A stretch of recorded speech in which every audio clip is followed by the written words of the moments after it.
Welcome back to this week's edition of The Home Straight.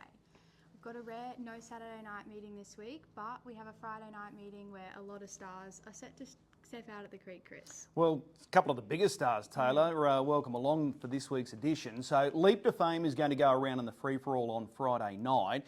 He's up against the Janitor, Cheers to Lou, Minos, who was in near track record time, winning first up here on Saturday night. They're all set to clash. 2,138 metres. This could be the final time before we see both Leap to Fame and the Janitor before the series gets underway on July 4. So this is a real boost for those that are going to head along on Friday night. So we're really looking forward to that. And then the clear favourite for the trotting division for the Inter-Dominion is Gus. He's odds on, clear favourite at this point.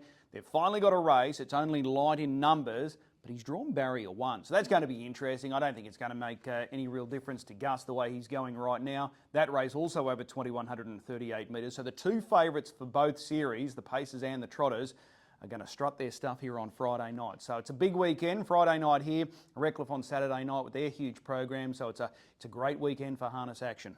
Make sure you're trackside at the creek to catch all of those stars in action, possibly the last time before the Inter-Dominion series. Now, Chris, do you have an update on Dangerous? Yeah, I do. He's a newcomer as far as this stable is concerned. So right throughout his career, he's always been very talented, a son of Sweet Lou out of Ark Munro, a mare that we know well here in Queensland, always under the care of Shane Sanderson down there in Victoria. As we get closer and closer to the series now, the Inter-Dominion series starting on July 4, this guy's amongst nominations. He's easily going to make the cut-off, but it features in a stable change now, Dangerous, and he joins the stables of Jason Grimson. So he's here on track at Albion Park, so he's going to be starting for Jason Grimson throughout this series. So he's going to be an interesting watch. He's at really big odds, but if you want to fancy a bit of a roughie, he may well be it, Dangerous, so that's a big stable change coming through. What about Jillaby Ballerini, Chris? Will we see her in Queensland? No, they've officially pulled her out, so no Jillaby Ballerini. There was whispers about that things weren't travelling all that sweet for this very good trotting mare for the Lees down there in Victoria, but they've made the call. She is officially out of the Inter-Dominion Trotting Championship. Another mare which will be contesting the trotting series is Susan is her name, and she trialled today. Yeah, and she was really impressive. Going up against Pacers at Melton, she was able to rate fast time. Exceptionally gifted trotter, there's no doubt about it. Emma Stewart has confirmed that they are going to bring her north. So whether she attacks this series fresh up or they find a race for her next week before coming up, time will tell. But she's a very interesting watch for this trotting series now. Gus, as I said, is the clear favourite, odds on. But if Susan is her name turns up in that type of form that we know she's got, she'll make a real race of it with Gus. So that's a big coup for Queensland, for Albion Park Racing in Queensland. Susan is her name is locked away, and Brucey Wyborn, he was absolutely chuffed with that trial performance on Tuesday. What about Rockin' With Attitude and Parisian Artiste? Do you have an update on that? Yeah, they were both at Shepparton last Thursday night, and Parisian Artiste trialled really well, so that's been confirmed. He's coming up for the Inter-Dominion series. He was here last year for Taylor French and Albie Ashwood. He's definitely coming back. Rockin' With Attitude, if you watch the trial, you'd be a little concerned with the vision that you would see with her performance. She dropped out, she was at the rear of the field, but David Miles said, don't hit the panic button. There was a reason why she didn't perform at her best. He forgot to put the tongue tie on, so she got the tongue over the bit and just didn't perform in that trial. So she's going to start on Saturday night in a free-for-all at Melton. It's an all-important race as well because it features RC Phoenix and Meccano. But all is okay, but this Saturday night, I should say, at Melton is a very important lead-up race. Speaking of RC Phoenix, the reigning Inter-Dominion Trotting Champion, yeah, so he's going to start Saturday night. It's D-Day for him. Chris Finozio was very honest in his appraisal of this horse's performance first up. He said he was okay. He wasn't great. He hasn't won a race since the Inter-Dominion Grand Final last year. So he's got to perform this weekend to guarantee that the trip goes ahead for RC Phoenix. If he doesn't perform, he will stay home. Chris Finozio will have other runners up here for the trotting series, but this is a big watch on Saturday night with RC Phoenix. All eyes on Melton. Chris, have you got an update on Marketplace? Yeah, Marketplace has bounced out of that race last Saturday night at Menangle. Well, it was a shock loss in many ways. He was very good under the circumstances, had to do a lot of work, and he's taken no harm from that run. So full steam ahead now to Brisbane. Regan Todd said he'll look for a race or potentially a trial just to give him a familiarisation here with Albion Park before the rising sun, but full steam ahead. Luke McCarthy, he was thrilled with the performance there last week, so looking forward to seeing him take on Captain's Mistress and others in that July 4 feature. What about Double Lou? Will we see him in Queensland? Absolutely. Bailey McDonough has locked him away, so his next start more than likely is going to be the July 4 feature, the Rising Sun. He's another one that would like to give him a trial or a bit of a familiarisation. He's going to be trained here on track in lead up to the Rising Sun, but terrific running second behind You Betcha Tiger Pie, so full steam ahead now for Double Lou. And he's an interesting horse because he's got really good credentials. He's performed well all season long, and if he gets the right sort of luck, he's good enough to beat some of these big names like Marketplace and Captain's Mistress. We can't wait to see him in Queensland. What about Seasider, Chris? Yeah, Seasider Connections have made it clear that they want to come north for the Rising Sun as well. He was another one to come out of that race last week with You Betcha Tiger Pie, Double Lou, Marketplace. He was the eye catcher deep off the track. He can really rattle home this horse. Amanda Turnbull puts the polish on Seasider. Another one that's been competing very well all season long. He's contested a lot of the features, including the Group 1 Chariots of Fire, so they're keen to get a start. So it'll be interesting. The handicappers are going to have a tough time here. They're going to have to make some big calls, but Seasider, I think on the strength of what he's done this year, will get into this field. Jillaby Dream Lover? Jillaby Dream Lover was at the trials today, Tuesday at Terang. So as we know, invited and accepted for the Great Square. So this was an all-important trial, so haven't got a report on how she performed, but he is hoping that everything went to plan and Connections were left satisfied with that work today. So that will tell us a lot more because, as I said, she is guaranteed a spot in the Great Square, so hopefully everything did go to plan. What about Meccano? Meccano went to the trials on Sunday at Maryborough. He's another one that's going to back up on Saturday night in that free-for-all at Melton. Michael Bellman was thrilled with the performance. There was only two in the trial. He drove the other horse just to make sure that the time was good, and he was thrilled with the way he went.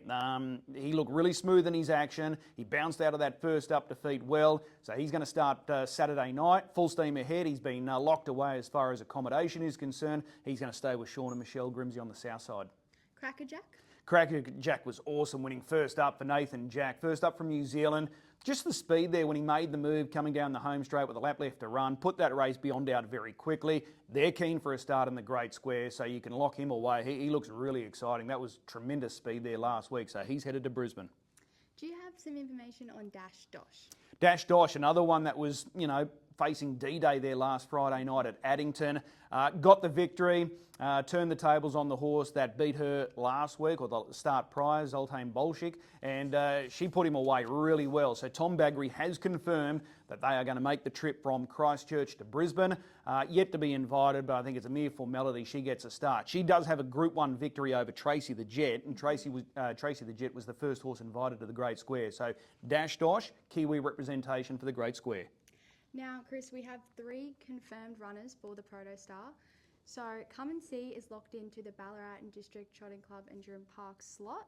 Jack Will Kid is locked into Soto Standardbreds, and Smack Bang Bart is locked into Ben Stud. Okay, Smack Bang Bart went to the trials today at Terang as well, so it'll be interesting to see what report we get on him. He looks very exciting. He's another one that's been booked in. He's going to be staying with the Garrards on the north side of Brisbane.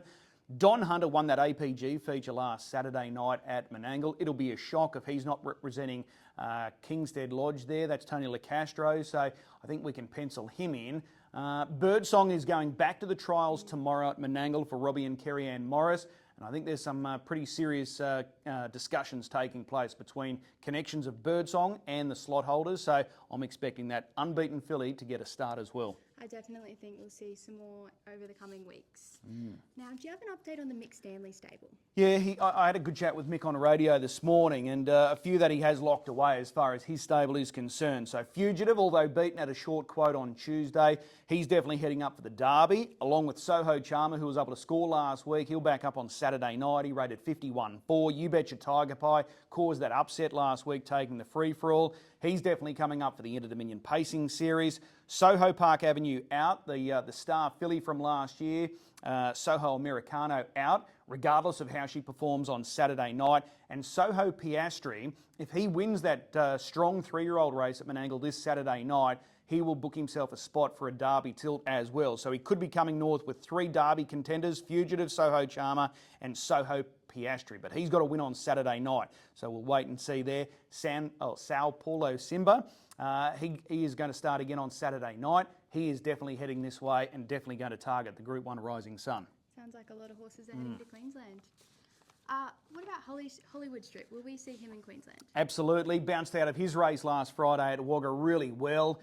He's just ticking all the boxes, this guy. He's the 3-year-old, the only 3-year-old invited into the Rising Sun. So as it stands right now, he's got barrier 1 for that big feature. So looking forward to seeing him. Whether Brad Hewitt starts him beforehand, we'll have to wait and see. I would say no. I think he's done enough. And really looking forward to seeing him up here. So he's got a couple of big targets. The Rising Sun, the main one, given that 3-year-old bonus attached to the Rising Sun, but also the Derby as well.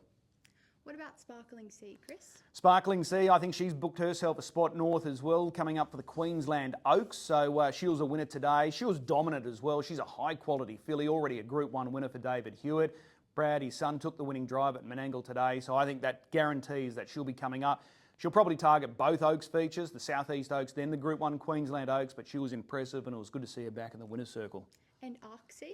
Yeah, Arksea, which is trained by Sam Hewitt, David's other son, Brad's brother. I love this filly. She came up here last year for the Protostar, second behind Lacasso. She's a high-quality filly. He wasn't satisfied after her most recent start, so he's gone back and just made sure that everything's A-OK with Arksea. And he thinks he's been able to sort her out, so she's definitely headed north. We're going to get a good look at some really quality fillies on Saturday night at Redcliffe in the Oaks there, but Arksea, guarantees she's going to be here for our features.